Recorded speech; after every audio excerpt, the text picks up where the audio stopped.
I went to therapy for a few years when I lived in New York. It was something I wanted to do for a long time, but I never really thought I could afford. I also didn't really think I would do it right, whatever that means. Nobody in my family or my circle of friends growing up ever went to therapy. Or maybe they did and they just didn't tell me. I don't get briefed on everything. To me, therapy seemed interesting, but it was a foreign thing. I liked the idea, but actually going felt weird somehow. I think my dad offhandedly one time said therapy is bullshit, and that just stuck. Not as though he sat me down and took the giant lollipop out of my hand and was like, listen to me, my son. Therapists and therapy, all of that is bullshit. Now get back out there and kick the can. Nothing like that. I think it was just one of those times I was milling around while he was trying to build something or fix something in the yard. I'd just come say something like, what do you think about therapy? And he'd say, oh, that's bullshit, while he was trying to open a can of paint or whatever. Happy to have an easy answer, I put that in the bullshit folder in my developing mind. That folder began to bulge over the years. A great many things went in there. I'm embarrassed to say how long that folder remained unexamined. I just confirmed things and filed them away. Therapy, bullshit. Summer camp, bullshit, also subcategorized into child molesters. Religion, priests, preachers, bullshit, also child molesters, and cults, liars and thieves. Coaches and sports, bullshit. Child molesters, assholes, bullies, and ways to become paralyzed. Most of these big subjects, I found some random confirmation elsewhere to solidify my inherited judgment, but in my mid-20s, I started seeing inconsistencies in the logic, probably because so many things were labeled bullshit. I had a clogged drain in an apartment that I had one time, and I couldn't figure out how to unclog it with a plunger or like a shitty plastic snake from the hardware store. I was trying desperately to not seem like I was lost or helpless, but I was, both of those things. Somebody recommended Drano or Liquid Plumber, and I went back to my files and saw that was in the bullshit category. Drano and Liquid Plumber were not only labeled bullshit, they were also labeled poison. So looking at the filthy water circling that drain, I just said that stuff is bullshit. I took a few steps and I thought, wait a minute, that's a well-established mass-produced product, right? I looked into how long Drano had been around. Turns out it had been around since 1923. Now, if this product didn't do what it said it could, then how had it made it this long? People just buying it and getting duped, throwing the bottle away all angry and then buying more? Are there this many suckers out there to keep this business afloat for the better part of a century? So I pulled that file out of my mind and I saw the notes stuck to it, and it said Drano is bullshit because you asked Dad about that, if it would work on a clogged drain when you were a kid. And he was using a big metal coil to go down in the pipes, and he said Drano is bullshit, the end. So I bought some Drano, and it worked like a fucking charm. What had happened was, I asked my dad about that, and he was dealing with some sewer pipe issues where some tree roots had grown down inside of. Drano, in that circumstance, would not do the trick, but he was frustrated with that. He was also hating his job and struggling to support a family he never got to spend time with, dealing with his own fears and angers and inadequacies. I was afraid of my dad. I'm older than he was then, now that I think about it. I was always afraid of him because I always felt like I was in the way, or, I was doing something wrong, or I was the cause of his anger, But a lot of things were happening all at once. They always are. I took the info I took and I moved on. I didn't double check or follow up on it, which I'm coming to find out is a big problem of mine. That situation with the clogged drain, that started my re-examination of my filing system. If that wasn't supposed to be labeled bullshit, then what else was mislabeled? How many innocent subjects are still incarcerated in there? Maybe that's a somewhat common realization, particularly to have as it happened at the time in my life when it did, mid to late 20s, when the arrogance of your teenage years start to flake away and the questioning of yourself and everything you believe in starts to fill in beneath it like a new shell on a crab. I have a tendency to paint myself into corners, mentally. The objective, I think, is to get something done by giving myself less ways to escape, you know? Maybe we all do that. But I don't have the problem-solving skills that I would like to possess.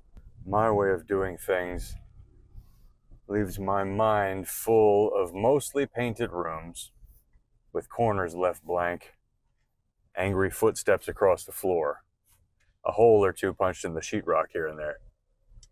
See, to me, my brain seems like an old house that was built by somebody who didn't really know how to build houses, but did it anyway. Then over the years, repairs have been done, but not really by a professional either.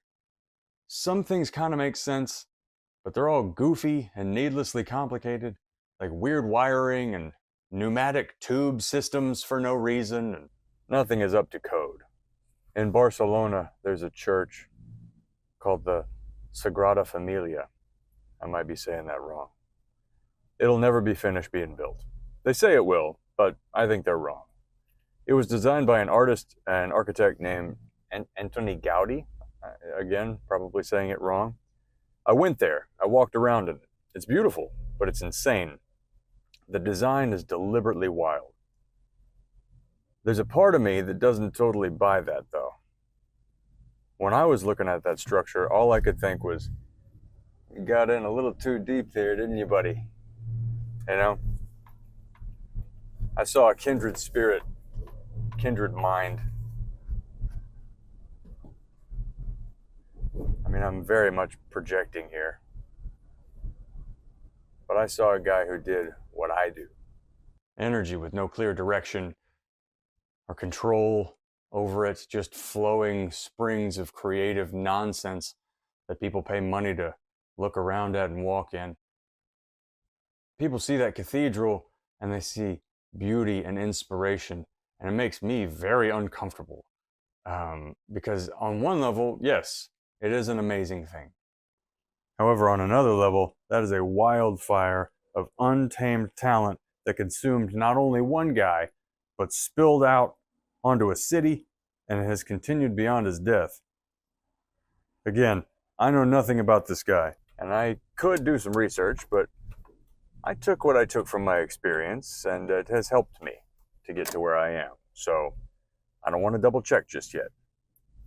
I've got connections to make, patterns to keep, and miles to go before I sleep. I try not to speak for God, but I feel like he would agree that creation is complicated. When you make a thing and it's finished, it doesn't really belong to you anymore. While you're working on it, it's yours. But when it's done, it's just another thing in the world. You can put your name on it, but that's the last thing people see. You know, first they see the thing, and then if they feel like sticking around for the credits, they see the names of the people that made it. Some people really value that. Most people don't. There's a confidence that you need to complete something. Because when you write the end, or sign your name, or put that last coat of gloss on and leave it to dry, when you walk away, you lose control. You're a thing, and so is that thing that you made.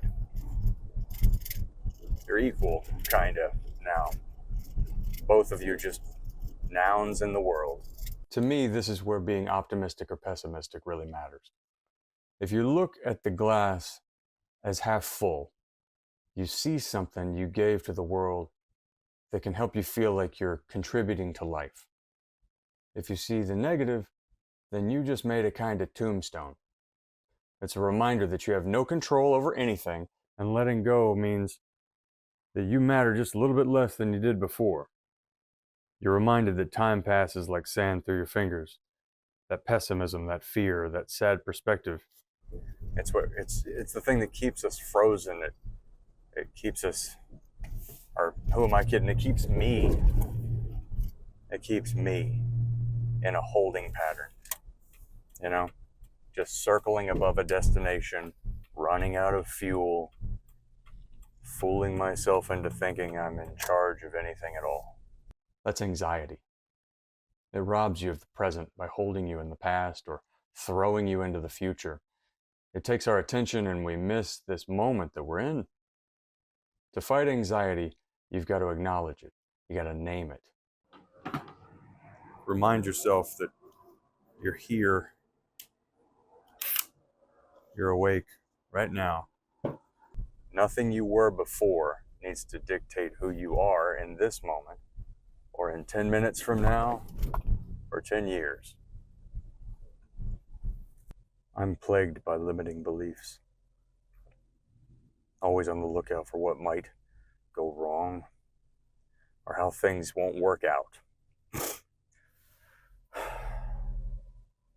I spend too much time thinking about what I should have done, or could have done, might have improved my life. The life I'm ignoring right now by dwelling on some distorted memory. But that's just a frame. I could flip it. And I could realize that right now is the only thing that matters. And that hypothetical positives are just as unreal as hypothetical negatives. If that thing or that moment or that job or that woman or whatever it is that haunts me, if it had gone differently, you know, like maybe my life would be better. Who knows? Maybe it'd be worse. You know, might have been the worst thing that ever happened to me. Could have killed me. I might be dead. But it didn't happen. And that's the point. That's the only thing true is this moment right now, which is technically already in the past. So I do my best to keep all that in mind. It's not a fixed thing. It's a lot of things happening all at the same time. It always is. And all I can do, all I think any of us can do, is to try and be thankful and present and honest with ourselves. Because there is no solving it. There is no fixing it. It's not a problem. It's a life. And that can be anything that you want it to be. At any moment, you're still living it. At least that's what I took from therapy during my time in it. Of course, that could all be bullshit.